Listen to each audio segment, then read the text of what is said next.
everybody. Please sit down. Get things done. Nobody gets it done like we do. Now, I don't know, are we letting the media in? Is the media here? I guess we have a limited media because of distancing. And some people think I did that on purpose. But we've been getting along with them reasonably well lately. I just want to thank you all for coming back, because you came back. This is a Republican group, largely, if not in all cases. You know, they look pretty Republican. I'm not sure about Devin. Let's just, you're a Republican, aren't you? This is a very, very Republican group, and we appreciate you coming back. Hi, Debbie. And I just want to say a few words, and maybe we'll say a couple of words in front of the media. We just left the most beautiful ceremony celebrating 75 years, the 75 years, and it was magnificent. It was beautiful. It was windy and beautiful, and we have a great country, and we're rebuilding our country. We had the greatest economy in the history of the world. No country had anywhere near us, and we had the best we've ever had, but we've had the best ever in the world. China is a very good competitor, but we were doing much better than China, and that's before COVID, before this plague came in. We were doing much, much better than anybody, best we've ever done, and we had to close it down. It was an artificial closing. We had to just close it down. Never happened, a thing like that never happened before. We did the right thing. It's horrible what's happened. It should have been stopped. It should have been stopped where it came from, which was China. It could have been stopped easily and quickly, and for some reason they were unable to do it. I think they tried, but it got away from them, I guess. But it's a shame, and so many hundreds of thousands of people around the world have been killed, 184 countries. But we're going to build our country back, and we're going to build it back fast. This group of people, we all did it before, and we'll do it again. We created something that has never been seen before. And if you are somebody that likes history, and I think everyone in this room likes history, you wouldn't be doing what you're doing. You would see that, and you would remember that this was the year that China was going to overtake us in the economy. If you go back 2 months, you would see that they weren't anywhere close, that we were going to be there many years of a very, if the right person sits in this seat, it'll never happen. If the wrong person sits in this seat, it'll happen in a period of a few years or less. It can happen almost immediately. So we are in a position where we have to start all over again, and we will start all over again, and we'll build something that was even better than we had before, recognizing that so many people have died. So many people have died. That's the one thing we can't do anything about, unfortunately. What I can say is if we did it the different way, if we went herd, if we just said, let's wing it, we would have been talking about numbers that would have been unsustainable and unacceptable. You look on the screens, you look on television today, and you see body bags, and you see mass graves, and we may be talking about 95,000 people ultimately. We may be talking about something more than that. But if you take a low number, 1.5 million, so you multiply whatever number we're talking about times 15, it would not be acceptable. It would not. It's not acceptable now. One person isn't acceptable, let alone perhaps 100,000. So we're going to rebuild it. We're going to rebuild it back as fast as we can. I think we're going to have an incredible transition, but transition leads to fourth quarter. Third quarter, I call it transition. We'll start to see it. It's already happening. People want to come back. I think everybody in this room realizes we have to come back. Otherwise, you have a broken country. You'll never be able to do it again. You'll never be able to build this miracle. It's a miracle what we did, what all of us did, and what many people before us did. You'll never be able to build it again. The people want to come back. You see what's going on at state houses all over the country. They want to come back. I think some people don't want it really to come back for political reasons, which is sick. But the people, the real people, the people that want this country to be great and great again, we can say, they want to get back. And we're going to have embers, we're going to have fires, we're going to have things to put out, and we'll put them out. We learned a lot, things that we had no idea 2 months ago. We've learned a lot over the last couple of months, and we're going to do a job like nobody's seen before. And I spoke with Angela Merkel today. I spoke with Prime Minister Abe of Japan. I spoke with many of the leaders over the last 4 or 5 days. And so many of them, almost all of them, I would say all of them, not everybody would want to admit it, but they all view us as the world leader, and they're following us. You look at what we've done with ventilators. We started, and we had no ventilators. Nobody thought in terms of a ventilator. It's like, and I say it all the time, it's like building a car, and other countries don't have ventilators. And we became so successful at ventilators and building this very complex machine, very expensive machine, but very, very complex to have it right, to do it right. Highly computerized, very technologically significant. So we built, and we built, and we built. And they took other factories for totally other purposes, and now we have 9 factories that are throwing out ventilators at numbers that nobody can believe. It was really, there's not been anything like that since the Second World War, where we did the same thing with other types of product. And we're giving thousands and thousands away to other countries that are people dying because they don't have ventilators and they're not equipped to do what we did. So we're giving thousands and thousands of these ventilators away to many countries that have suffered greatly. Italy, France, Spain, so many countries. And Nigeria called. Tremendous problems in Nigeria. Tremendous problems all over. And so they're very happy. In addition to that, we're building stockpiles for ourselves. So if this disaster ever happens again, we have plenty. Some of the governors, we're working along great with almost all of the governors, but some of them, they needed ventilators. Now it's testing, and we have testing at a level that nobody's ever done before. Every leader tells us the same thing. In fact, they want to know, what are we doing? But you don't hear that from the media. You never hear that. But what's happened with testing is incredible. So as of this morning, we've done 8.5 million tests. And yesterday alone, in one day, we did 300,000 tests. And that's an incredible tribute. Now they have the test where it takes you 5 minutes. That was a test that didn't even exist. Everything had to go to a lab. It would be sent to the lab, so it takes a day, and then it takes another day. But it takes you 3, 4, 5 days if they do a good job. Now you do a test, boom, and you have it in 5 minutes, and nobody ever thought a thing like that was even possible. That's the Abbott laboratories, but now we have other competitive tests even with that. So what we've done has been incredible. We're going to continue to do it. We're going into transition, and I call it transition to greatness. It's going to be transition to greatness, because we're going to do something very fast, and we're going to have a phenomenal year next year. Third quarter transition, fourth quarter is going to be good. There's tremendous pent-up demand, and next year we're going to have a phenomenal year. And with that, I think maybe I'd like to go around the room, and you could introduce yourself and say a few words, and then after that, the media will leave, and we'll have some discussions among ourselves, okay? Please, why don't we start? I think I know this gentleman, huh? And by the way, Kevin has done some job. He should have had the job a long time before he had it.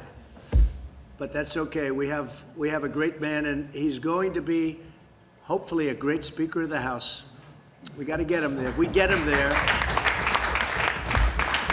and when I say hopefully we're going to win, because I have no doubt he'll be a great Speaker of the House. We don't have to hope about anything. He's done a fantastic job. Kevin? Well, Mr. President, I do want to say one thing. As you and the First Lady were out there honoring what transpired 75 years ago, that we had to end the tyranny of what Hitler was doing throughout Europe. We now battle something that is like a war. That this is a virus that came from a distant land that we did not invite. But just as we had to transform our country then and unite, that leadership you're providing is doing just that. As you talk about ventilators, gearing up, testing, more than 1.7 million in 1 week. The ingenuity of this country will solve this problem. And we will not just solve and get a vaccine for us, but for the rest of the world. I do want to thank you, coming from California. I know I have a blue state, I know I have a governor, but the way you've worked together, watching you send those Navy ships to New York and to California, build those hospitals in a time of need, I do want to thank you on behalf of everyone in California. Thank you for the very work you've much. done. Great state. Thank you very much. Elise? I think they'll turn it on. Thank you, Mr. President, for all of the support for New York State. This has been a true partnership, and the administration has stepped up, whether it's ventilators or building the Javits Center, which was tremendously important. My district in upstate New York, people are eager to get back to work safely. Our tourist businesses, our hotels have been devastated. So as we talk about this transition, making sure that we allow our small businesses to get back to work safely is so incredibly important. Also, our farmers. Thank you to Secretary Perdue for stepping up. We have dairy farmers in our district who are going through a crisis, but we know that you support the farmers, and we're appreciative of all of your work for New York. And I know you've worked effectively with Democrats and Republicans in New York State, so thank you. Thank you very much. And so for the farmers, you know, we gave $12 billion 2 years ago from China through tariffs because they were targeting our farmers. And then we gave $16 billion, and this year we're giving $19 billion to the farmers. And that's more money than they've ever even thought about. And it's keeping them in a position where, really a position of strength, but they deserve it, what they've gone through for 18, 19 years. This isn't a new phenomenon. This is for years they've been ripped off. So we're taking care of our farmers. Thank you very much, Elise. Thank you. Dan, please. Oh, thank you, Mr. President. Thank you for having us here, and thank you for working every single day. You know, Speaker Pelosi would have the America believe that we can only show up to Congress to vote once every 3 weeks. Of course, that's not true. We could be working every single day, just like this administration is, and I appreciate what you've done. Appreciate working with us to protect our energy industry. You know, America is in real dire straits with oil prices the way they are. We're deeply worried about that in Texas, and your administration's been excellent to work with on that front. We understand how important energy independence is to our nation. You know, Texas is reopening, and I think it can be a model for the rest of the country as we step out of retreat and move to actually confront this virus head on and get people back to work. Well, it's interesting, Dan, because oil prices are now going up and gasoline prices are going down. That's like the best combination I've ever heard. So our millions of people in the energy business, I think, is going to be, you know, that's moving up. But you look at those gasoline prices, and they're really coming down. So I don't think I've ever seen a combination like that. It's going to be very good. A lot of good things happening in energy. Jared, you should say something, because you headed up our whole ventilator problem that this country had. The cupboard was bare when we took it over. People don't realize it, they don't want to say it, but the cupboard was bare, that we had nothing. And I could say that for the military too. Dan would know that almost better than anybody, and the folks that are so much and so well versed on military, but our military cupboard was bare also. We had obsolete equipment, we had old equipment, and now we have we've never been in a position like this. We have the best equipment in the world, all made in the United States. But Jared, why don't you give a little talk on what we did with the ventilators and how that just became such an incredible story. And we're doing the same thing with testing, and we're pretty close to a point where we're equally as good. Go ahead. Yes, sir.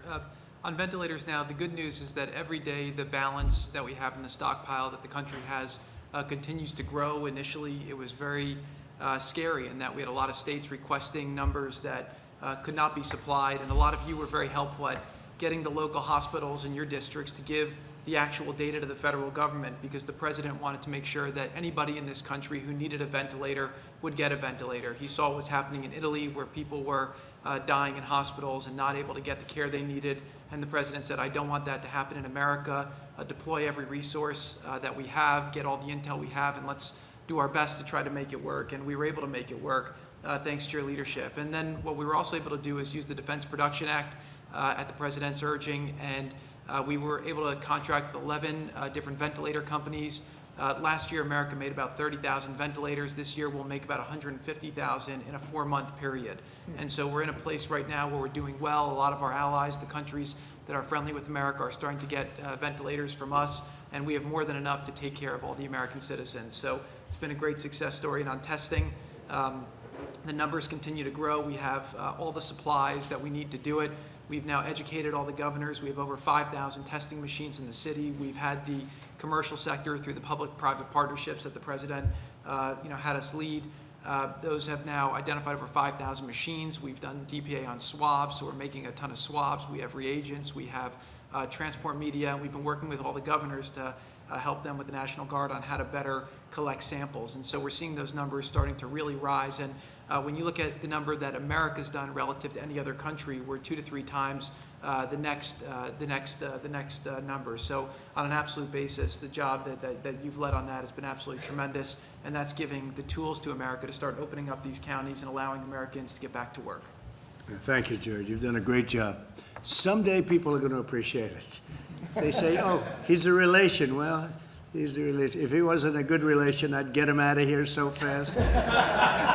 Sometimes we have a problem, Louis. I say, get Jared on it. Great job, Jared. Thank you. Smart guy. Thank you. So here's another smart guy. So Devin, I think I thought about Devin more over the last couple of days than anybody else, because this guy would come in and he'd tell people what was going on, and nobody believed it because it was not believable. It just wasn't true that they would be doing a takeover of a presidency illegally and all of the illegality that was going on. And he was the first one, our superstar Jim, and all of us will admit this guy was just, he wouldn't stop. Devin Nunes, he wouldn't stop. He saw it before anybody, and you deserve a medal.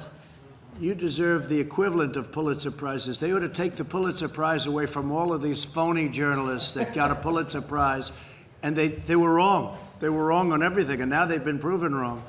I saw where Clapper, not a smart guy. How do you have not a smart person heading up intelligence? How does that work, right? You have a man who is not smart, and he heads up intelligence, and that's possibly what happened. They ran away with it, but he knew what was going on, and I'd watch him on television. He'd say the worst things.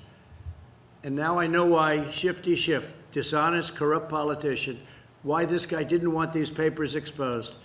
Because all these people said under oath, where they go to jail if they lie, they were totally, no, I didn't see any collusion with Russia. I saw nothing. No, I said, but he was on television before and after saying there was massive collusion, like Putin was my best friend.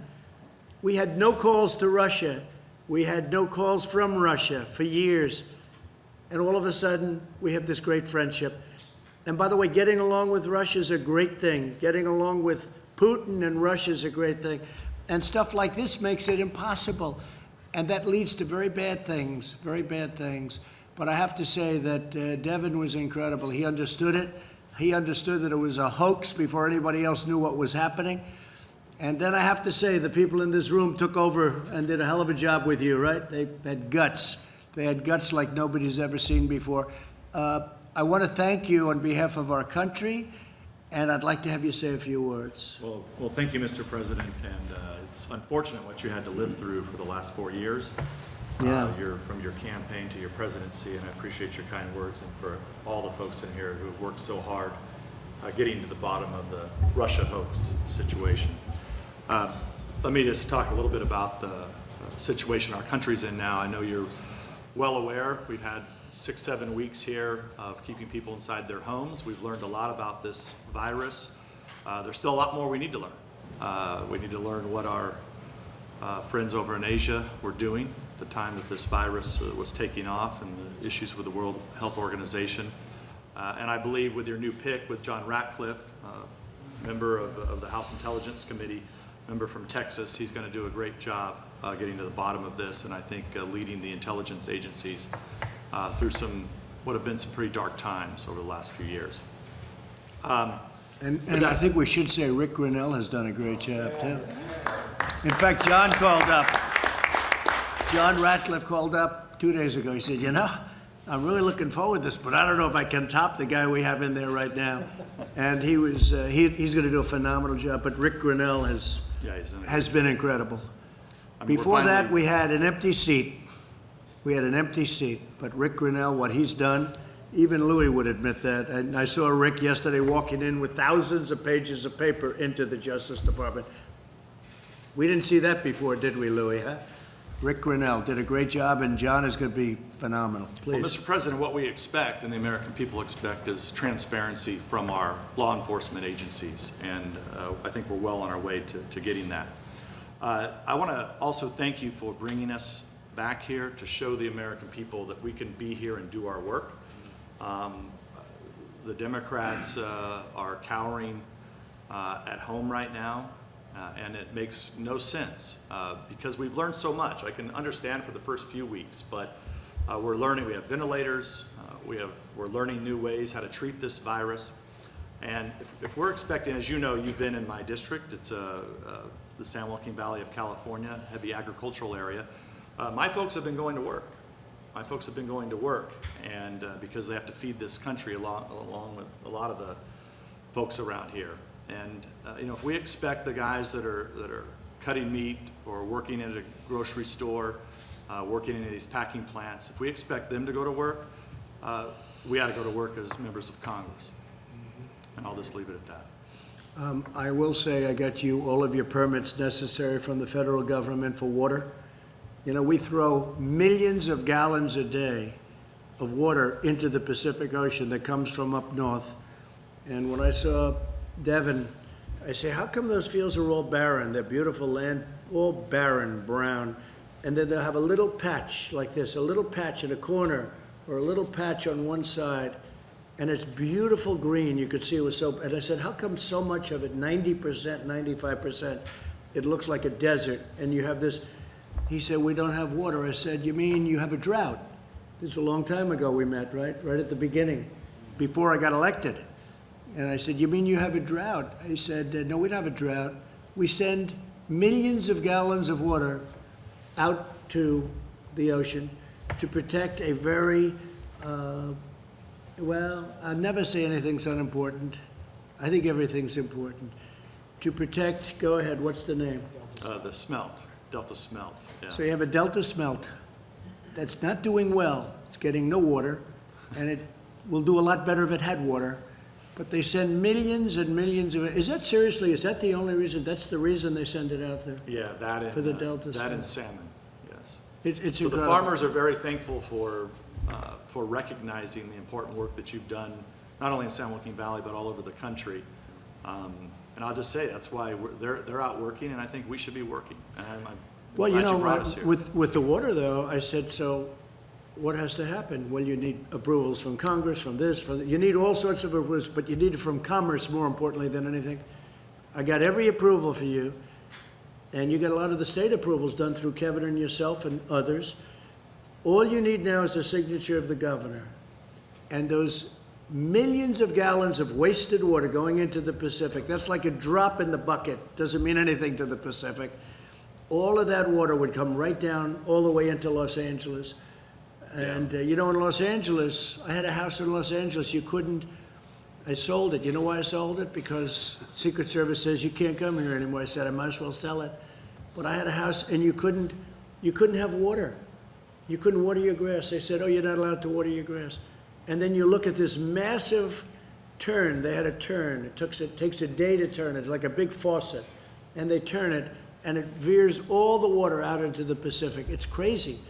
So we're all set, except you need Gavin's signature. If you get Gavin's signature, you're going to have water from Los Angeles all the way up. Yeah. And it's the most incredible thing I've ever seen. I thank you. thought it was a drought. I said, he said, no, we have tremendous amounts of water, but we send it out to the Pacific Ocean. And it was over the smelt. So if you can get his signature. Well, I know you know, during this time of crisis, we need to work with the governor, and I thank you for working with our governor, who's obviously not a supporter of yours. But there is a serious issue there that the governor needs to recognize that we have a water crisis in our state that you've recognized, and he needs to drop the lawsuits that he's brought and work with us. Well, we've gotten along very well, Gavin Newsom. We've gotten very well with regard to COVID-19, as we call it. In that respect, he's been fantastic, and we've been fantastic, and he said very generous things. But on other things, we disagree, like the water. like cars, because you can have a car for much less money that's equally good environmentally, but much safer, better car. California forces you to build a bad car that doesn't work well, and there are a lot of reasons for not doing it that way. So we'll end up. So on that we don't agree, but we agree on the coronavirus, and on that we've gotten along very well. And we've done a great job for California and for everybody. And he was very honest about that assessment. It would be great if you could get the water, but you're all set. Okay, you're all set. Just I say that to Kevin too. Get his signature, and you're going to have so many. All those thousands of acres are going to be opened up, and they'll have plenty of water for Los Angeles too. So they won't have to ration. They're going to ration the water in California. It's the most incredible thing I've ever seen, and yet they're sending millions of gallons out. So thank you very much. But thank you very much for the job you've done. Appreciate it. Thank you, sir. Please. Ted Budd, North Carolina. Yes. I want to thank you for having me here. I also want to thank my colleagues from the House. There is no vote today. There's nothing we're voting on. The Speaker Pelosi, has not brought us in to do anything meaningful, but we're here to lead by example and to say that we're ready to work. So we need something meaningful to help those back home. In North Carolina, we're very grateful for all the work that you've done here. And again, Secretary Mnuchin, want to thank you as well for all that you've done. The PPP and the work that you've done for Main Street has helped keep these businesses intact so that we can have this quick recovery. We're ready for Q3. We're ready to get going. In North Carolina, we're ready to rebuild. Great job. Thank you. Thank you, Mr. President. Guy Reschenthaler from Pennsylvania. I just want to thank you and the administration for holding China accountable. I think for way too long, no one's held China accountable. And the fact that we're looking into the World Health Organization and how they really worked hand in glove with the Chinese Communist Party to cover this virus up in the early days is absolutely shameful. So thank you for bringing attention to that. In Pennsylvania, we're having a really hard time because the governor has had such draconian shutdown measures. We're now #1 in unemployment claims, but we're only #5 in terms of population. Instead of protecting the most vulnerable in nursing homes, where you had 65% of the deaths, if not more, in Pennsylvania, he just had a draconian measure, one-size-fits-all approach that lacked any kind of nuance, and it's destroying our economy while at the same time leaving the most vulnerable exposed to this virus. So thanks for calling out the governors that are going too far with this and calling for America and Congress to go back to work. So what the Democrats are doing in Pennsylvania is a disgrace. Okay, it's a disgrace. Thank you very much. Thank you. Mr. President, Mark Green from Tennessee. Great to see you again. Thanks, Mark. Thanks for your leadership. This COVID-19 thing has been unprecedented. It's a challenge to both the world and the United States, our country. A challenge made worse by China and the delays in information to us, the deception. I mean, China lied and people died. And as an infantry officer, an ER physician, former business CEO, I know that when a leader is caught in an ambush, that leader has to make split-second decisions with the information that they have. Mr. President, I'm proud of the decisions that you have made. Decisions like banning travel from China, which these guys all laughed at and criticized, but it saved American lives. Sir, you saved American lives with those decisions. And we in Tennessee, we thank you for that. We're opened up for business. We're going to the restaurants and business is running again. We're ready to lead, and we appreciate your phased plan. We're implementing it in Tennessee. Just thank you for your leadership, sir. I really appreciate it, and your governor is doing a great job. And you're right, we banned people from China coming in, and they said, oh, but you did allow people. Yeah, they were American citizens, and they were allowed in under very, very strict rules and regulations and quarantines and everything else. But we banned people, and a number of our leading doctors said that saved hundreds of thousands of lives, and that was in January. And I remember being in a room with, I think, 21 people, and I was the only one that wanted to do that. Nobody else wanted to do it. They thought it was crazy. It had never been done before. Nothing like that had ever been done before. And now you watch them, the Democrats and the media, say, oh, I should have done it sooner. Nobody even thought about it. And a month later, you'd see Nancy Pelosi and other people talking about this disease is just nothing, it's going to spread over. And she wanted to go, and she was actually late in February, she was in Chinatown in San Francisco celebrating because this disease is going to be nothing. So I understand that. I mean, she felt that, and I can understand it.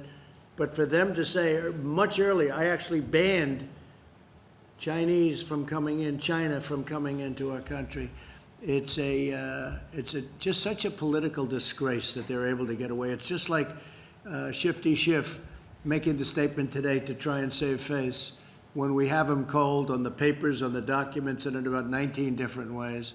It's so bad and so sad for our country. Thank you very much, Mark. Mr. President, you put that ban in place before they even named the virus. Yeah, You saved Americans' lives. Thank you. thank you very much. I appreciate it.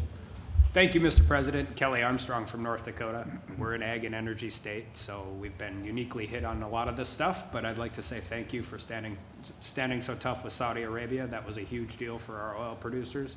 Obviously, you've been great for agriculture, but thank you especially for your statement yesterday in support of cattle ranchers. Sometimes they get lost in the mix, and they've been getting hit pretty hard right now, so we really appreciate that. And then just, you get this economy up and going, and we'll do what we do best, and that's feed and fuel the world.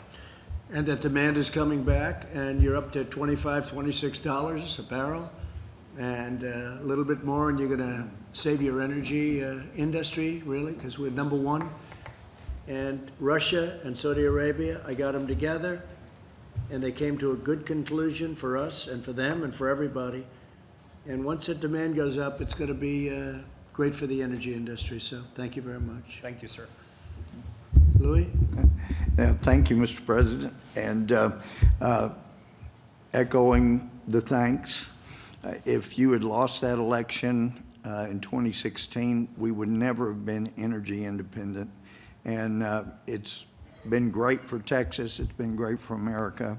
And I do want to advise our media friends before they write stories about how we didn't wear masks and we didn't possibly socially distance adequately, that you saw to it that we had tests and that nobody in here has the coronavirus unless it's somebody in the media. So the only reason we would wear masks is if we were trying to protect ourselves from you in the media, and we're not scared of you. So that's why we can be here like this. So thank you for amazing job you've done. And it is amazing to see the hypocrisy. You do a travel ban, like Mark said, it saved lives. And they called you racist. And then when they realized you did the right thing, they said you should have done it earlier. And perhaps they could have noticed the need if they had not been pursuing, the hoax that was the impeachment. And I know the Speaker has appointed this new committee to investigate your handling of the coronavirus. And I've suggested they ought to name that committee the Committee of Oligarchs to Unelect the President, or coup for short. But that's exactly what it is. And the money, Steve and Larry, thank you for your work. There are a lot of people that are working for companies today that would not be in my district in East Texas, and they wouldn't be. I've heard this week from some that say they're getting threats that if they had any capital, they shouldn't have taken the loan, and they may be pursued for criminal when they could not have hired those people back if they had not taken the loan. So right. I hope that that'll be backed off a little bit, because it has put people to work that couldn't otherwise.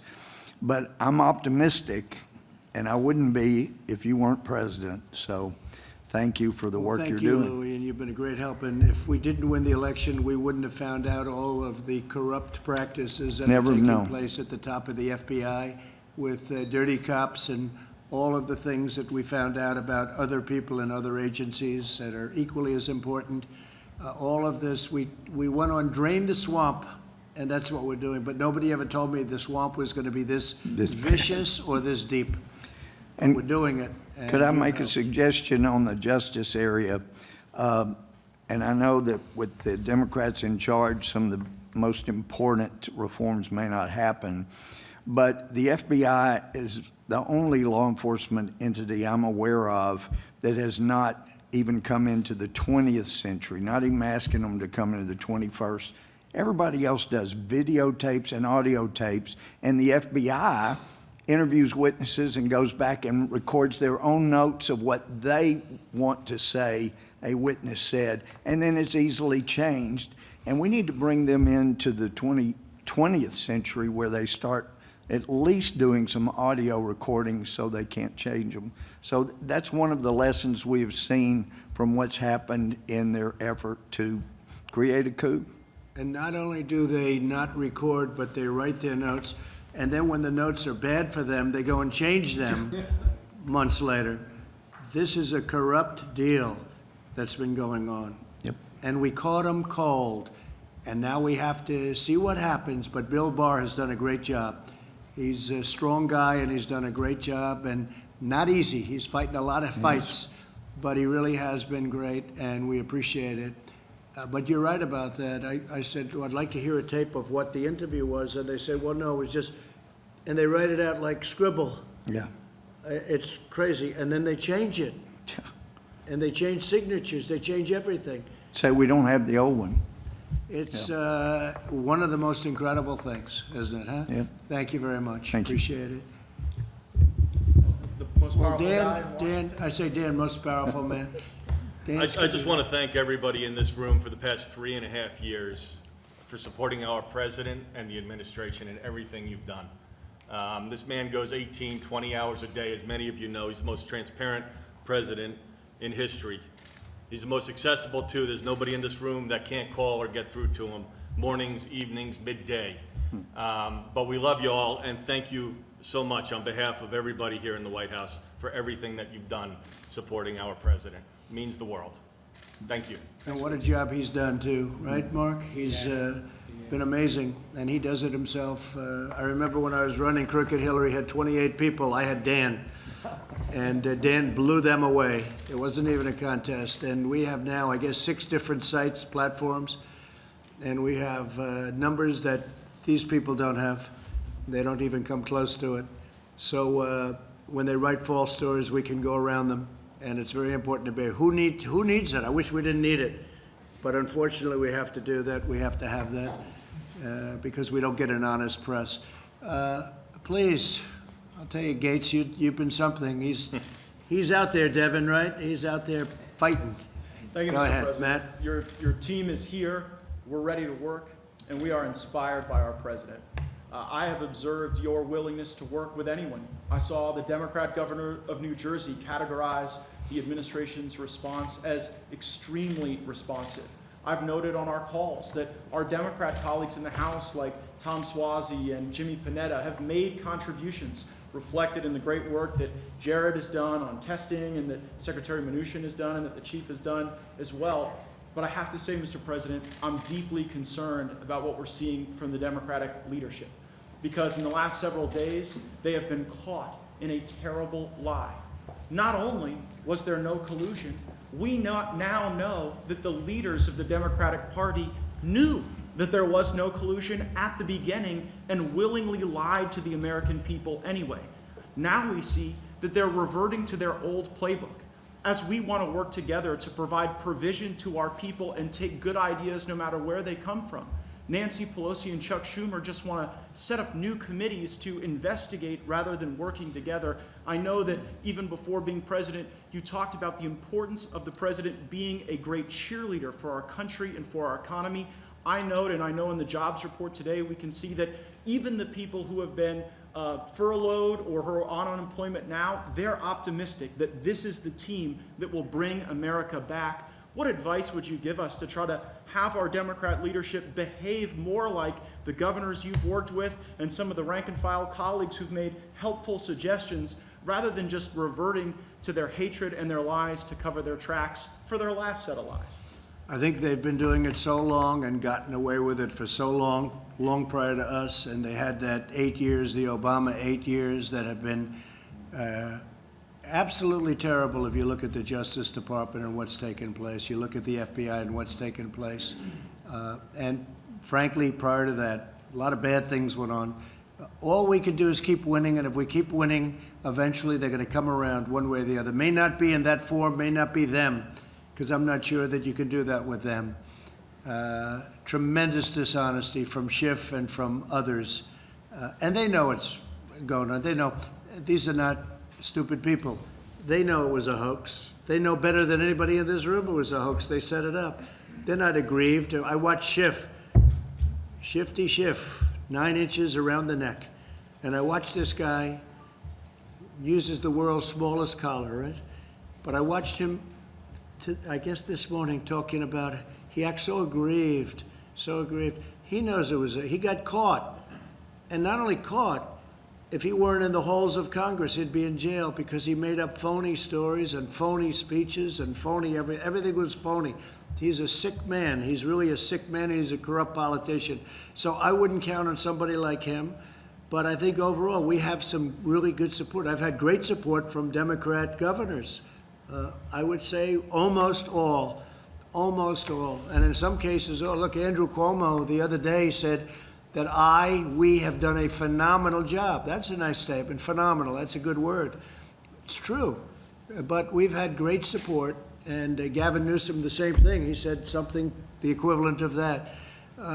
So we can work with them, but I think this group is perhaps beyond repair. They're sick. There's something wrong with them. Mark, please. Well, Mr. President, I know I speak for you, but I just want to thank all of you for setting the example and coming back to Washington, D.C. It's time that we send the message to the American people that we're open for business, we're ready to get back, and we're ready to support a president who has been willing to take the bold moves each and every day to make sure that America's first. So thank you for allowing me to serve, and thank all of you.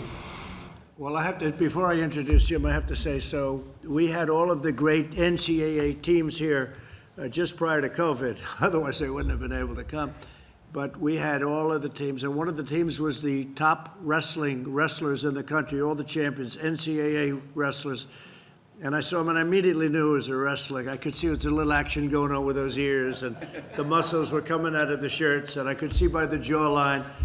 And I walked up with Jim Jordan, and they didn't give a damn about the president. They said, that's Jim Jordan. You don't know what a great wrestler, NCAA champion and a great wrestler. And they saw him, those wrestlers saw this guy, and they said, sorry, President, I got to say hello to him first, right? So Jim Jordan, and he's a champ, he's a winner, he knows how to win. Thank you, Mr. President. The exact same time that we learned what we did about General Flynn, the exact same time we learned that there was absolutely no basis for the entire Mueller Russia investigation that the FBI did, that very time, Nancy Pelosi sets up a select committee to come after you again. And so we just need to understand, guys, that they're never going to stop. But in spite of that relentless attack we've seen from them, Mr. President, we appreciate your leadership. We appreciate your entire team's leadership, getting things done for the American people. And I think, as Dan said, I appreciate your work ethic. I know how hard you work for the American people. I mean, I know how hard Meadows works. He used to return my calls all the time. Now I know he's working 15 hours, 18 hours a day, and you're working even more. So thank you for doing all. The people in the 4th District of Ohio appreciate it. The people around the country appreciate it. And we just need to keep it up, and we'll have the great American comeback happening real soon. Great, and you're right, Jim. I looked at this. I didn't even know anything about it. I see she's setting up an oversight committee, and I'm getting called by other countries saying what a great job we're doing. Could we have some help, sir, with testing? Your tests are better than our tests. They're the best tests in the world. We have the best tests in the world. We're the most tests in the world. Could we get ventilators? Is there any way our people are dying? Could we get ventilators? Everything. And they set up an oversight committee about the job we're doing. When she, a month later, was in Chinatown dancing, as I said, it's a disgrace. But what's even more of a disgrace is take a look at the people in the committee. They're the greatest Trump haters in history. Maxine Waters, every one of them is people that were screaming impeach before I even announced running. Now I kid when I say that because they'll say that's not true, but pretty close, pretty close. You know, if I say that, they'll say that's not true. They don't understand sarcasm in the press. But I will say, you look at some of the people in that committee, everyone is a total kill, and it's a disgrace. It's a disgrace that they could do a thing like that. And here we go again. Here we go again. But we beat them, and we've been beating them for a long time, and they cannot accept it. They cannot accept it. That's why it's interesting. I could work with the governors, and we're doing it really well. And they're saying great things about me and the job we're all doing. But you can't work with these people. I think they're stone cold crazy. Anyway, thank you, Jim, very much. Mr. President. Kevin, how about a little recap as to how you think we're going to do in that next year coming up? Sure. Thank you very much, sir, and thank you. I'm humbled that you invited me back to pitch in this crisis, and honored to be here again with you. I think it's fitting that the members of Congress, thank you for coming back, that you would be meeting and working to make the economy better precisely today, which was about the worst job support ever. And that was something that we've been telling people was going to happen because you took the step to save lives, to slow the economy down. But there was a silver lining in the report today, ladies and gentlemen, that was really interesting to us, and the President and I talked about last night in the Oval, that almost everybody who accounted for the increase in unemployment in the report today said they expect to go back to work within 6 months. And now if that happens, then what will have happened is something historic, that we would have experienced the biggest shock in the history of the world, just about, I mean, short of perhaps World War, and recovered quickly. And I think that if we did that, sir, it's going to be because the economy was so strong in January that people have been able to withstand this, and because the policies that you all worked together to adopt built the bridge to the other shore. Thank you, sir. And at the same time, we would have saved millions of lives, because ultimately, that's what we did this for. But I heard that statement from you and some others yesterday that almost everybody expects to be back to work shortly. That's very unusual. Usually when you have something like this, they never expect to get a job again. So that's a great thing. Thank you. Good point. Thank you very much, Kevin. Mr. President. Thank you, Lee. House Republicans are here in Washington, D.C. to work. We want to deliver for the American people, and we're honored to be here today, and hopefully the Speaker calls us back into session at the beginning of next week. We'll see. We should have been here this week. The Senate was here in Washington, D.C., but... What is she doing, and where is she? What's going on? You know, I actually think that she's just trying to consolidate more power in her own gavel. She likes the feeling of that gavel in her hand. She knows that the grip is being loosened, and come January of 2021, she's going to have to hand it over to Kevin McCarthy. And in the meantime, she is trying to consolidate as much power as she can. And when she brings her House Democrats to Washington, and there's a process where we're able to participate in crafting legislation, she won't be able to dictate as much of her obstructionist radical agenda that appeases an enraged liberal base that put that gavel in her hands in the first place. Many of us here in this room were with you on the beaches of Normandy, and we're honored to be back here today to be with you on VE Day. And not just as a member of Congress, but also as an Army veteran, I want to thank you for all of your support for our military. And in so many ways, our military was weakened before you got into office. And we saw troop strength reaching levels that were pre-World War II levels. It wasn't just in troop strength, but it also was with our equipment. And whether it's support of the military, preparing our troops to win, understanding that you don't send our troops into battle unless they're sent to win. You send them to win, or you don't send them at all, and you know that. And you've been following these principles of understanding our enemies don't respect weakness, they only respect strength. And as someone who's still in the Army Reserves, and knowing right now that we have men and women abroad, they can feel when they go to sleep at night, their parents can feel good when they go to sleep at night, knowing that you have their back. And our greatest generation that fought for our freedoms and liberties 75 years ago, they fought for that flag and our Constitution and made this conversation today possible. I saw them when they were with you in Normandy, those veterans calling out to you from that backdrop like they were 18 or 19 years old again. They just wanted a moment to share with their president, just to get a thumbs up back. They were little kids, even though they saved the world. And I want to thank you not just for setting up our military for success, but taking care of our veterans. Because when they come home, they're They should be treated with the love, dignity, respect they deserve on behalf of a very grateful nation. As a New Yorker, I want to say thank you for what was a phenomenal effort to deliver for us during this coronavirus outbreak. Between Suffolk and Nassau County, we had well over, as of right now, over 70,000 positive cases of coronavirus. Between the Comfort, the Javits Center, field hospitals, Army medics, when New York State asked you for public testing, immediately approved. They asked for private lab testing, immediately approved. They asked for semi-automated testing, immediately approved. I remember getting on the phone with Mark Meadows. We needed ventilators. The 4,000 ventilators show up within 48 hours. I remember getting on the phone late, it was 10, 11 o'clock at night on a Saturday with Jared. And we're talking about how the stockpile in Suffolk County was out of regular-sized N95 masks. The next day, you're here in the White House talking about how you're sending hundreds of thousands of N95 masks, and they arrive within the next 48 hours. And 250,000 surgical masks show up instantly. I get on the phone just a couple weeks ago with the Secretary of Treasury about the municipal liquidity facility that was set up to talk about how there's a need out there for a county like mine, not quite 2 million.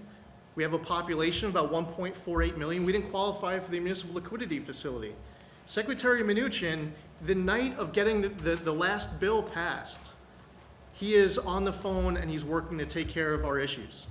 So with what Jared has done, and Admiral Polacek and Avi Berkowitz and others who were involved in that effort on the PPE, I want to say thank you. The Boeing Dreamliner is bringing PPE in right now that Suffolk ordered, and it's just a huge help. And the last thing I would say is this, and I stated the point about not just as a member of Congress, but also as a military veteran, thank you. I'll also say as a Jewish veteran, what happened to me when I was with you on Normandy, and many others who support you. And it happened again this morning when I put out a message about today being the 75th anniversary of VE Day. I got attacked as a Jew for supporting you. And the things that they were saying about you was so highly offensive to me. And there has never been a president ever who's had the back of Jews in this country and around the world like you have. And whether it was moving the embassy in Israel to Jerusalem, and signing the Taylor Force Act into law, and recognizing Israeli sovereignty over the Golan Heights, but most importantly, fighting anti-Semitism here at home. When I see them attacking me and attacking you, especially attacking you and your team, when you are all in more than any other president, not just delivering on your own campaign promises, but doing what's right and delivering on the promises of presidents in the past, I just want to say thank you. And the Speaker, we all should be in the same foxhole right now, with our rifles pointed in the same direction. And we're all here in the same foxhole with you, with our rifles pointed in the same direction. But unfortunately, while you recognize that the enemy is coronavirus, the Speaker believes that the enemy is you. And I believe that's really important for the Speaker to look around this room right now of people who serve in the House of Representatives who want to work today or in Washington today, that she needs to get her conference back here to fight for the American public as hard as we do. And I thank you for your leadership on all accounts and delivering for New York in what truly was a phenomenal way. Thank you, Lee, very much. Appreciate it. Thank you, Mr. President. Warren Davidson from Ohio. Definitely an honor to be included on this task force and be here really to work with you to help this transition to greatness. You've had great messages. It's resonated with the whole country, but definitely with the people of Ohio. We love you, look forward to you coming back. And, I think the example that you set when you talked about the governors leading the way, because the states really have had different experiences and different approaches to dealing with this virus, but also a legacy of dealing with problems in a different way. And you see the legacy costs in states like Illinois, where 58% of their budget goes to pensions, and states like Ohio, where we have a rainy day fund and we've reformed our pensions and have been responsible with our spending. That approach is important. It's important in the way that that Attorney General Barr has recognized in terms of defending civil liberties. Every single one of us wants to protect public health, and we're all anxious to grow our economy and get it back But we all swore that same oath I swore in the Army to support and defend our Constitution against all enemies, foreign and domestic. So we take that very seriously, and the civil liberties that have been infringed upon, the sense of freedom and the sense of identity as Americans that's under attack in this era, having the Department of Justice say we are going to defend freedom and lead that example is a big deal. And as we confront all these ideas on how to deal with safety, it's important to remember that even the Patriot Act expansion, it was just temporary. It was supposed to expire. And a lot of those same sense of urgency that came in after 9/11 led to the expansion of the FISA and the Patriot Act and the way it was abused against many people and very publicly against you was really just to keep us safe and just for now. But we still haven't really been able to reform FISA. We still have a chance to do that. But the temptation is always, but just to keep us safe. And some of the ideas with privacy, just to keep us safe at the CDC, tracing and quarantining and tracking everybody, could be just as dangerous. So I think it's good to safeguard against that. And then I think the last thing is we're talking about VE Day. The last time the planet had this much debt was after World War II, after the United States. So the Fed has been tremendous in trying to provide stability in the face of governments largely closing our economy. So we did owe it to people to try to provide the stability that we did. But most people realize that you can't print an entire year of GDP. So we do have to be cautious about unsettling the monetary system. It's worked great for us since Bretton Woods. We have been the world's reserve currency, and we wouldn't want to give that up by being foolish with the amount of printing we're doing, because it's not being lent. There's no lender. We're not really borrowing it. We're printing it. And that's undermining the value, the full faith and credit of the United States. We have lots of countries doing that around the world, and the dollar still is the strong one. But we should be cautious to think that we can somehow do this in an unlimited way. So thanks for the things you're doing and the leadership you're doing, leading by example, and it's an honor to be part of it. Thank you. Thank you, Warren. Thank you very much. Hi, Mr. President. Andy Biggs, Arizona. Thanks for letting me be here with you today. Thanks for coming to Arizona this week, being at Phoenix and Honeywell. Factory converted, doing 10 million N95 masks Right. On a regular basis, and there's going to be 10 more out of their Rhode Island plant. Thanks for being there. We had Sammy's restaurant from Tucson up, but we also had several Latina business owners there that are strong supporters. And why are they supporters? Because of the economy that you built and you put in place. And Arizona's ready to open up. They're energetic. They want to open up. They have faith and confidence in you and your leadership because they know what happened before. You built a marvelous economy, lower taxes, reduced regulations. That really did a great number for our economy, and that's fantastic. I'll tell you, we are just as frustrated that that Speaker Pelosi won't bring us back to do work that we need to be doing. We need to set the example for the American people that we're ready to be here. If you can go to Starbucks coffee, as Kevin said yesterday, you should be able to come to Congress.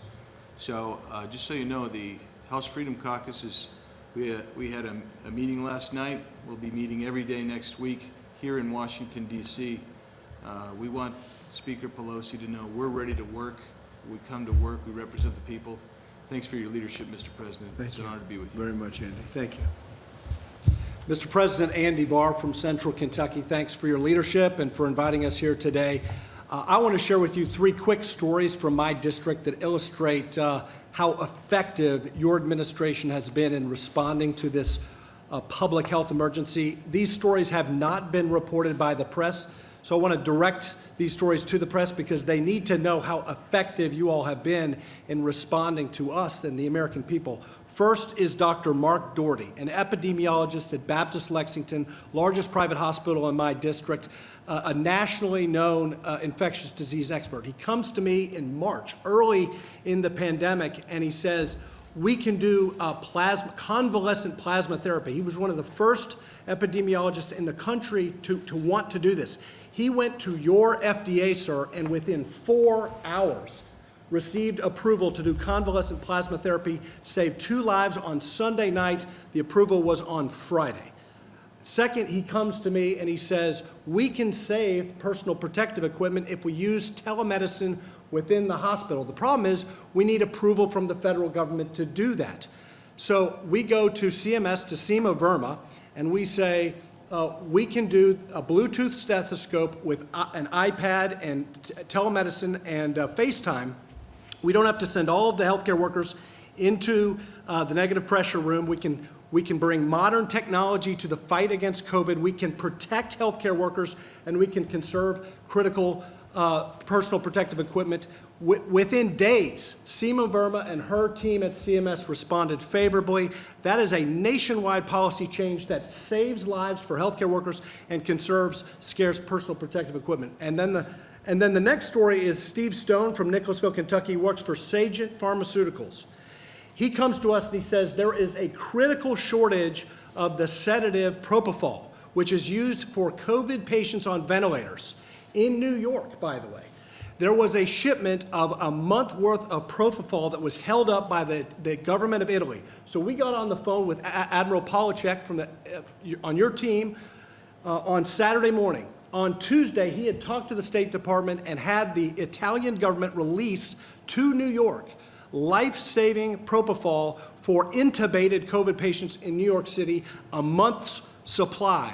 And that was your administration and Admiral Polacek responding instantly to that request. And then the third story is Secretary Mnuchin and his team, and Mark Meadows. We had a small business owner who was not approved in the first round of PPP because he bought the business after February 15th. But this is a 35-year-old business, a dozen employees, $60,000 a year jobs, a small business publication. We went to Mark Meadows, Secretary Mnuchin, his team, and within days, they changed the guidelines, frequently asked questions, new guidelines. We saved 12 jobs in Lexington, Kentucky because of your decisive action.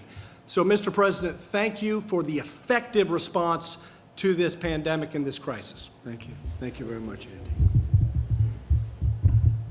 Good afternoon, Mr. President. Scott Perry from Pennsylvania. I want to first thank you for acknowledging those NCAA championship wrestlers from Penn State. Jim Jordan, of course, as you know, is a big fan of those Penn State wrestlers. Mr. President, thank you so much for your bold, visionary, decisive leadership. It has made a huge difference in Pennsylvania, in the district I represent, and across the Keystone State. The PPP in particular saved countless jobs. It has been a lifeline for the small businesses across the country, across our state, and of course running it through the local banks, getting government out of it, letting the banks, our local community banks handle that has been it's because that's who people know. They have a relationship, and the bankers, of course, know them. And so that's worked really well. But I will tell you, in the transition to greatness, what I don't think we did envision is the same bold vision and leadership that you have had in some of our state governors. And right now, just last night, our governor announced that we in Pennsylvania are going to stay locked down until June 4th.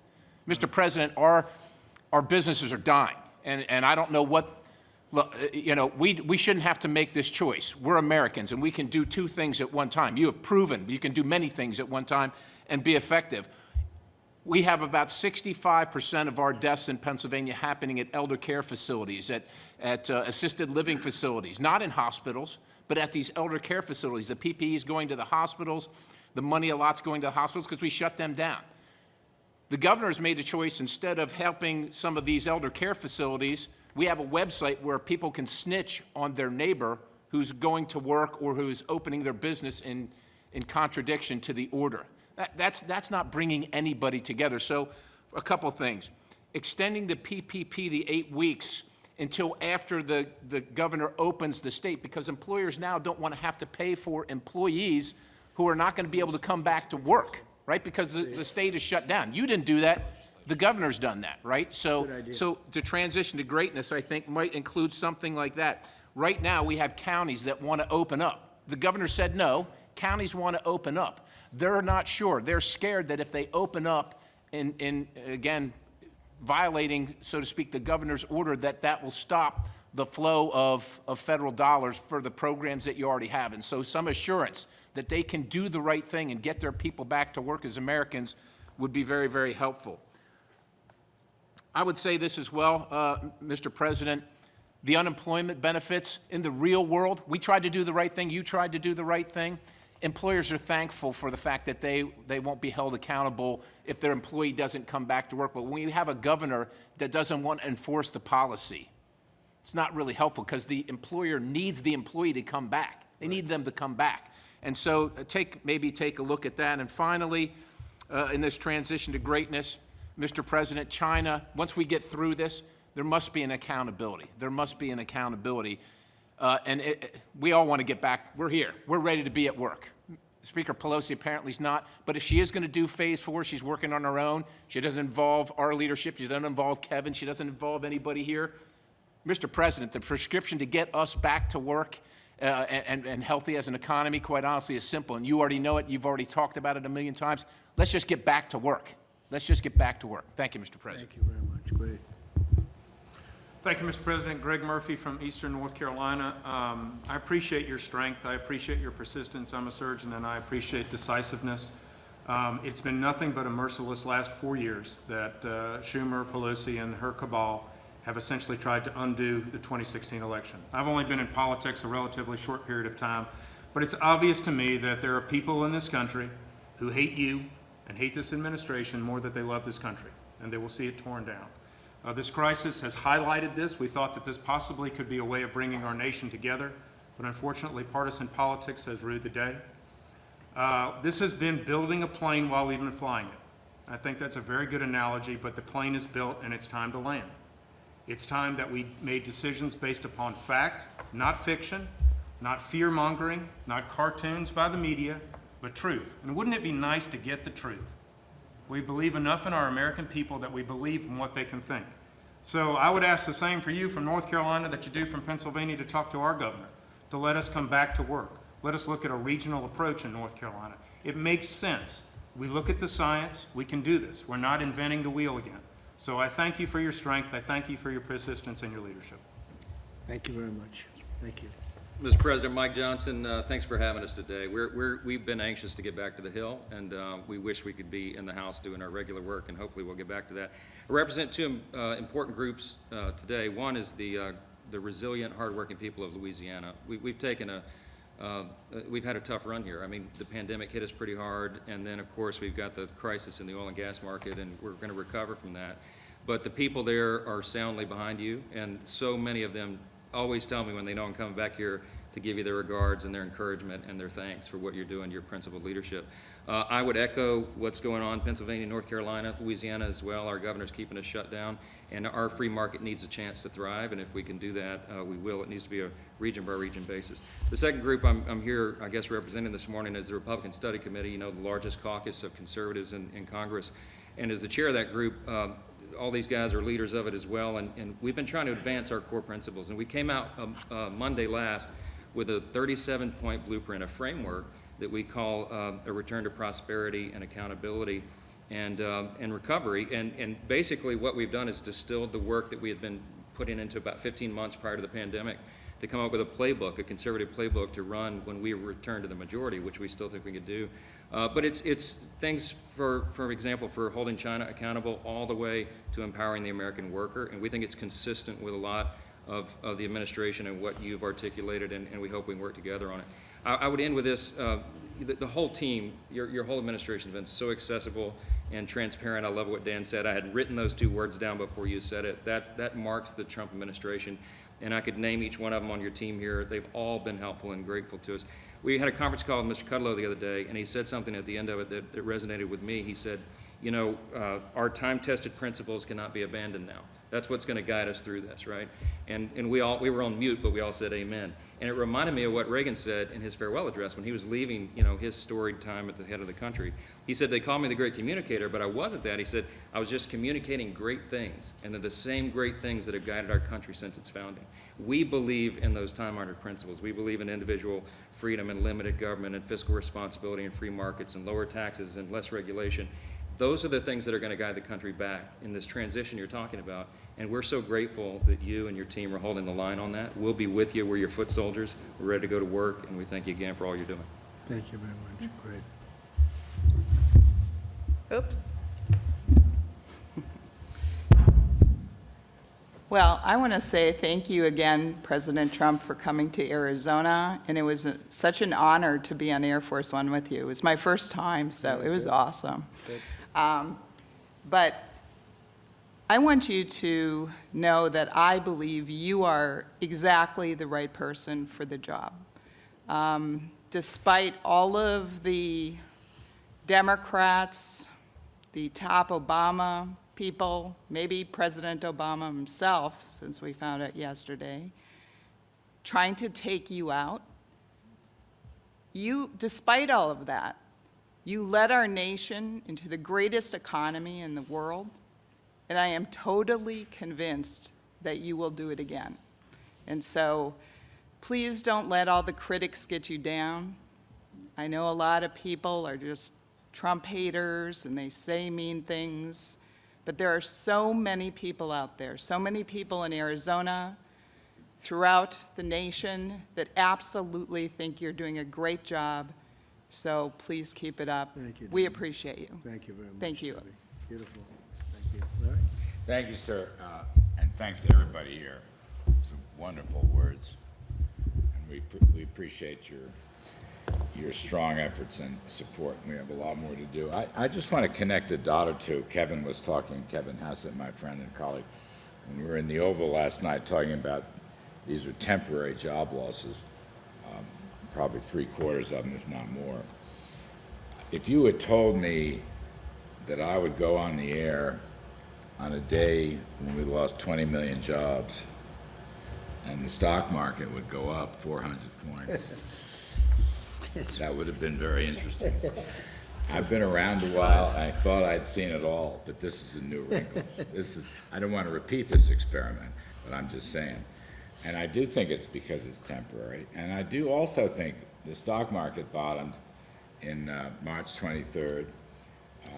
I know it fluctuates and so forth, but I think that a lot of the things that Stephen has negotiated, we've heard about the PPP extending it and so forth, I think that's one reason why these are temporary losses and why the market is shrugging them off. And I do want to reiterate, it is very possible that we will get a lot of these jobs back fast. It's very possible, as private surveys and even the CBO, we will have a 20% increase in growth in the second half of this year, as you say, sir, as a transition.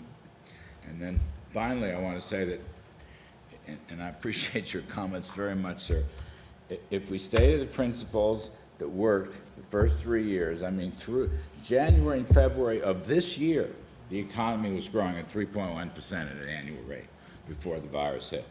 Low taxes, rollback of regulations, energy independence, good, fair, reciprocal trade deals, the building blocks of a blue-collar boom, of a middle-class wage boom, middle-class wages and less, and a small business boom, which is the heart of the Republican Party. There's no reason. You did it once, and if we stay with those principles and do it again, and next year, 2021, can be absolutely a spectacular year. So I really believe that. And I will just say it is my honor to be part of this, sir. Thank you. Thank you very much, Larry. Thank you, Mr. President. I want to thank everybody around the table. I've had the opportunity to speak to almost all of you and all of your ideas. As others have said, it's the President's economic policies that led us to great success. I have the utmost confidence. We have the greatest scientists, the greatest medical people. There will be a vaccine. We will kill this virus. And the policies that you've put in place recently are protecting American workers and American business as we go through this difficult time. So thank you, Mr. President. Thank you, Steve. I appreciate it very much, and you've done a great job. So we're looking at the transition to greatness, and I think it's starting right now. It's really what it is. It's a great term. It just came out at this meeting. True. It came out by accident. It was a statement, and it came out, and you can't get a better one. We can go to Madison Avenue and get the greatest geniuses in the world to come up with a slogan, but that's the slogan we're going to use, transition to greatness, and it's starting right now. And I appreciate everybody we called. We said, can you be here? They hopped in a plane. Is that right, Mark? They hopped in a plane. Not one person turned you down. This was just a quickly set-up meeting because the Republicans want to be here. And the Democrats have to come back and they have to get it going. And they're asking for things that they didn't ask for up front, but it's what they wanted. And they want things, and we're happy with what's gone on. We got what we needed, and but at the same time, we want to do what's right for the country. So we'll see what they're looking for, and we're in a position for first time in a little while. You would never put yourself in that position, but we wouldn't agree to what they wanted, and it got sort of delayed, and now they need things, and we can sit back and we're going to watch, and we'll do what's right for the country. But so it's the transition to greatness. That's where we are. That's where it's starting right now, and I appreciate everybody for being here, and we're going to have a little meeting after the media goes. Do you have any questions, John? Can you bring us up to speed about a member of the Vice President's staff who is now tested positive for coronavirus? This is now the second staffer in the West Wing. Yeah, well, I don't know much about it. Does anybody want to talk about it? She's a wonderful young woman. Katie, she tested very good for a long period of time, and then all of a sudden today she tested positive. She hasn't come into contact with me. She spent some time with the Vice President. It's, I believe, the press person, right? You'd say press person. So she tested positive out of the blue. This is why the whole concept of tests aren't necessarily great. The tests are perfect, but something can happen between a test where it's good and then something happens and all of a sudden she was tested very recently and tested negative. And then today, I guess, for some reason, she tested positive. So Mike knows about it, and Mike has done what he has to do. I think he is on an airplane going to some faraway place, but you'll be able to ask him later on. But they've taken all of the necessary precautions. I understand Mike has been tested, Vice President, and he tested negative. Mr. President, but if this can happen here at the White House, 2 people tested. It can happen anywhere. It can happen. So what? You why see should where other it people happens. feel confident going back to work then? No, because, well, then it would happen anyway, whether you did go back to work or whether you didn't go back to work. In fact, I saw a statistic come out of New York yesterday that was pretty strange, that most of the cases are coming from apartments and coming from homes. What was that all about? I think they said 66%. Did you see that? That was given by Governor Cuomo, that they're coming out of the home, right? So it can happen anywhere. It's a very elusive enemy, a vicious enemy, an elusive enemy, and I think more importantly than anything with this one, it's probably the most contagious enemy that anybody has seen. Mr. President? Yeah, please. Given 2 positive tests in the last 2 days, what precautions are you taking here at the White House to prevent the virus from spreading further? And are you worried that it's kind of already in the White House? And Well, I'm not worried, no, I'm not worried, but, you know, look, I get things done, I don't worry about things, I do what I have to do. We've taken very strong precautions at the White House, but again, we're dealing with a invisible situation. Nobody knows. When I see that 66 in New York, 66%, where people stay home and that's where they're catching it at home, who would ever think a thing like that's possible? So all you can do is take precaution and do it the best you can. But Mike was tested today, and Mike was tested negative. So are you taking additional steps here at the White House in the latest? Yeah, we're taking very official steps. Mark, do you want to discuss that? We've already put in a few protocols that we're looking at, obviously, to make sure that the president and his immediate staff stay safe. But it's not just the president, it's all the workers that are here. Obviously, you're here on a daily basis. But the protocols that we're putting in place puts a stronger emphasis on making sure that we do the mitigation that we need to do to make sure they're safe. I don't want to get into all the procedures that we have embarked upon, but I can tell you this is probably the safest place that you can come to. All of you, as you know, have to be socially distanced from the president. His meetings that he has are done with a social distancing plan in place. Outside of that, we may take some additional precautions as it relates to the vice president and the president in terms of just making sure that the people that come in contact with both of them are done, that it's done in a way that makes sure that we keep the president safe. Additionally, every member that came here today, they were tested just in case there's a closer contact than we might have. But we put in some additional protocols over the last 48 hours, and we'll continue to monitor. Mr. President. Are you satisfied with the measures that have been taken so far? I really am. Look, I understand what we're dealing with. We're dealing with something very serious. And the fact that you have it doesn't mean that it doesn't go away. All right? You can have it and get through it very easily. Some people have a harder time. Most people get through it. Some people are devastated by it. But the fact that you get it doesn't mean, I've had numerous people say they have it, and a couple of days later they're better. Some people say they have it, they think, and there's almost no symptom. Other people have it and bad things happen. So, but for the most part, when you have it, you get better. And supposedly you're immune, although they're not 100% sure about how long that immunity lasts. And is there, Mr. President, is there a reason why people just aren't wearing masks at the White House? Well, they are. People But they're that, not, sir. no, people that are serving me are. We have The not people- seen anyone wear a mask around you, sir, in the last 2 weeks. So I can speak to that. You know, as we look at this, the people that are in close proximity to the president obviously have tested negative. The mask that you wear is generally to keep other people from being infected. And so as we look at that, you know, I can tell you that the testing protocol is a strong regime, and as it gets close to the president, some of those that serve him will wear a mask in those closer proximities. Here's what I would offer off the record to all of you is I know, John, we spoke about this earlier. If you've been on the campus for your safety and well-being, the president's made available to make sure that you can have testing just for the peace of mind. So before you leave today, we've made those arrangements to make sure that you can be tested as well. But we have a lot of people wearing, I'm just looking around. Look at Shay, White House photographer. I'm sure most of you don't know her, but to the best of my knowledge, she's wearing a mask. Is that a mask? Yes.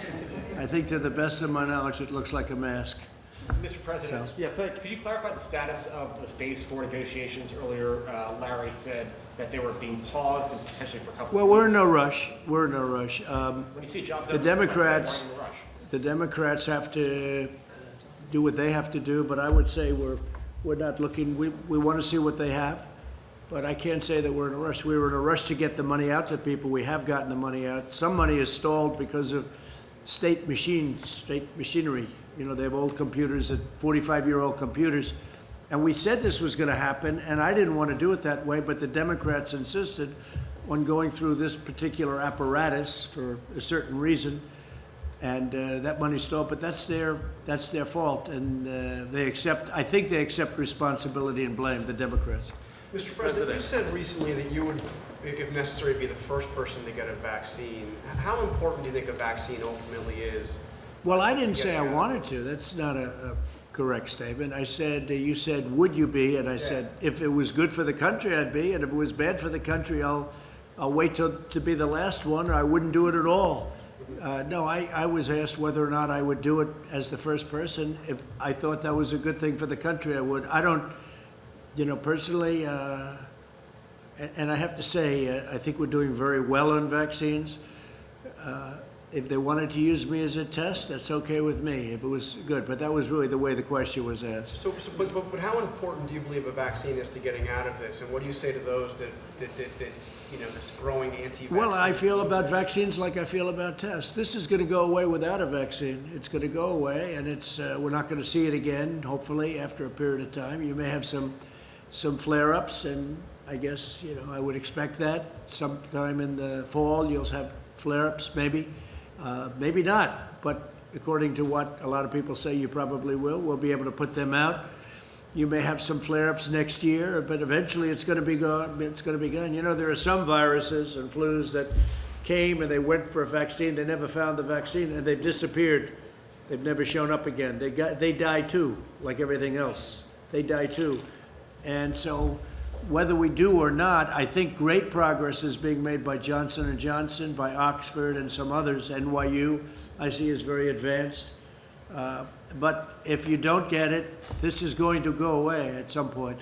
Mr. President, what evidence have you seen that this is going to go away without a vaccine? I just rely on what doctors say. They say it's going to go. That doesn't mean this year. It doesn't mean it's going to be gone, frankly, by the fall or after the fall. But eventually it's going to go away. The question is, will we need a vaccine? At some point, it will probably go away by itself. If we had a vaccine, that would be very helpful. Be very happy to have a vaccine. How often do you meet with Dr. Birx, Dr. Fauci, and the medical experts, or have you essentially just moved yourself on to the economic aspect? No, I listen to them. I have a lot of respect for them. Dr. Birx, Dr. Fauci, and we have some other people that are very good. No, I listen to them very, very intently. But how often do you meet with them? Talk up, you have a mask on your face. How often do you meet with the medical staff and the medical experts? A lot. A lot. Mr. President, for the unemployment. Do you find the CDC protocols to be an impediment to opening up the country?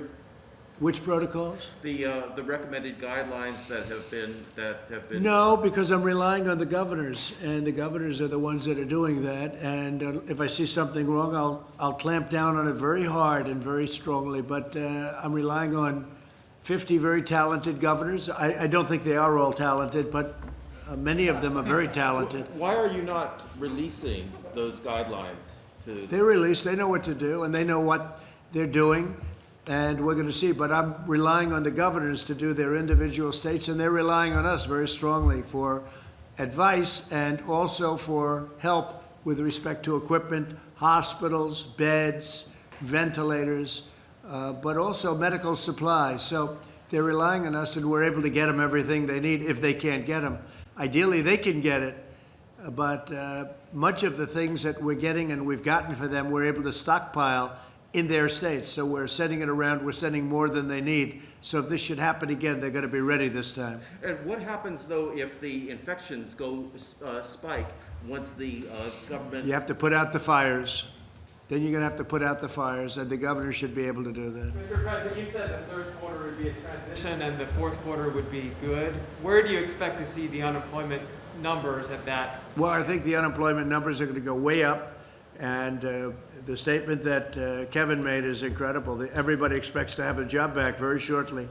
That's not a normal situation. You go into a bad economy, deep recession or worse, nobody expects to have a job ever again. Everybody expects, I saw that chart, almost everybody expects that they'll be working again. This was an artificial turning off of a tremendous economy. We did the right thing because we saved millions of lives, probably millions of lives. But this was just all of a sudden one day we had to turn it off. When we turn it back on, which we've just started doing, I think it's going to come back blazing. I think next year has a chance to be one of the best years economically we've ever had because there's tremendous pent-up demand. So if unemployment's at 14% now, perhaps going as high as 20%, where do you think that will be in the I think the number is going to be a great number. I'm not going to say exactly what. I can say over a period of time it's going to be where it was, maybe better. Can't get much better. We were at 3.5%. But it will be, I expect it to be where it was. The demand is going to be tremendous, and next year is going to be a tremendous year. Fourth quarter is going to be very good, maybe better than that. The transition is going to be very interesting, but you're going to see some very good numbers coming out of the third quarter. It's a transition. I call it the transition to greatness. We're going to have a great year next year. But do you think we can get dug out by the third or fourth quarter of this year economically? Well, the third quarter, we're moving in that direction. Right? I would say it's starting right about now. We're going to start moving in that direction. But the third quarter will be, I think it's going to be very good. It's going to be a very good indicator, but it's going to be very good. But it is a transition quarter. The fourth quarter is going to be good. It could be maybe more than good, Kevin. And next year is going to be, I think it's going to be a really powerful year economically. Mr. President, Larry said this morning that he expects the May unemployment numbers to also be problematic, to be very high. What are you and your administration, these lawmakers, what are you Well, the all main doing? numbers, we haven't started coming out of it, Well, what and, are you all doing to provide relief to workers over well, the we're next doing a 6 lot. weeks? Look at all the money. We took $2 trillion and we're spending it all over because we want to have we're throwing money at it. And over the years, they've learned that's much better than not doing it. So are Look you- at 1928. In 1928, direct payments they raised interest rates and they raised taxes. How did that work out? Not too good. Not too good. But if you look at 1928, 1929, the first thing they did was raise taxes, and then they raised interest rates, and they choked everybody to death, and it took 15 years to recover, more than that. So we do it, we're doing it the right way. We have a lot of great students of finance. I'm one of them, and we're throwing money at it. And I'll tell you what, I've watched some people and read some people that I would say would not have agreed with that, and I haven't seen anybody disagreeing with what we're doing. And in fact, they say what we're doing with the PPP, with, all of the things that we're doing is great. One thing we could do is a payroll tax cut. That seems to bother the Democrats. The one thing with a payroll tax cut, though, it's over a little bit longer period of time. But a payroll tax cut is something that some people that are very smart, I'm one of those people that like it because I think it's really sustainable. I think it will sustain it. But that's one thing that a lot of people would like to see. Mr. President, you were with seven. Another thing they'd like to see is a capital gains tax cut, meaning no capital gains. Some Republicans are true hardline Republicans around the table. Not all of them. Some people might say, Louis might say, forget it. But some people would say that a capital gains stoppage, cutting capital gains, getting rid of capital gains tax, they've said that for many years would be a great thing. The true conservative Republicans around this table, of which there are about seven solid, but I still like the other ones too. But they would say that's music to their ears, right? So we'll see. I would be in favor of that. Yeah. Mr. President, you were with 7 American heroes earlier today, these World War II. I was. All in their 90s. Did you consider wearing a mask when you were with them, given their... No, because I was very far away. I appreciate the question. I was very far away from them, as you know. I would have loved to have gone up and hugged them because they're great. I had a conversation with everyone, but we were very far away. You saw. Plus, the wind was blowing so hard in such a direction that if the plague ever reached them, I'd be very surprised. It could have reached me, too. You didn't worry about me. You only worried about them, and that's okay, because I think they're so pure it will never happen, all right? They've lived a great life. But, no, the wind was howling, and I didn't see anybody with masks. I don't know, maybe there were, but they were great. I had conversations with them, but I was standing, as you noticed. Would you say I was quite far away? No, thank you, John. Mr. President. Appreciate that. Your book was very good, by the way. Thank you. It was better than I thought it would be. No, it was actually a very good book, but it was actually better about me than I thought it would be. So I appreciate it. You've known me for a long time. 26 years. This wasn't really in the schedule, right? I knew him long before I thought in terms of this, but we had one very good story, right? When we were interviewed at the hotel, and he took a lot of guff. They said, he's not running. Why you did? This was before I announced, and I've been toying with it for a long time, but never did it, never decided. And he took a lot of guff, but he also got great ratings when he did that interview. So I don't know, but it turned out to be a very interesting interview, sort of the first. Interview, So sir. yeah, your book is very good. Congratulations. How's it doing? Bestseller list. Bestseller. Bestseller, yeah. That's good. Like Congressman Crenshaw. That's good. Dan has a big... Oh, Dan. Dan is doing good, right? Well, is that because I endorsed his book? That's a great book. I'll tell you, he did something else great. He did a Kevin thinks it's thing the best on book ever Nancy written. Pelosi that was so incisive. Did you see that?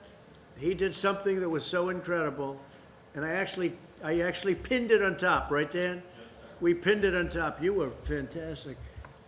Have you done this before? Yeah, I make videos all the time. You should share them more. That's true. I'll tell you, great job, Dan. You're a great guy. He's a great guy. So is that it? Are you guys all finished? One more, Mr. President. Yeah, go ahead. What kind of a mask is that? It's a mask, it's a blue mask. Looks like a catcher's helmet. What? That looks like a catcher's helmet. Go ahead. I used to The play mask. catcher, so it makes sense. Federal watchdog found that Rick Bright's removal from HHS was improper, and they're blocking that move right now. Have you seen that report, and do you have any response to it? I don't know. To me, he looks like a disgruntled employee. I don't know who he is. But to me, he's a disgruntled employee. And if people are that unhappy, they shouldn't work. If you're unhappy with a company, you shouldn't work there. Go out, get something else. But to me, he's a disgruntled guy, and I hadn't heard great things about him either. Mr. President, about Lieutenant General Michael Flynn, he pleaded guilty twice and admitted before God that he had lied.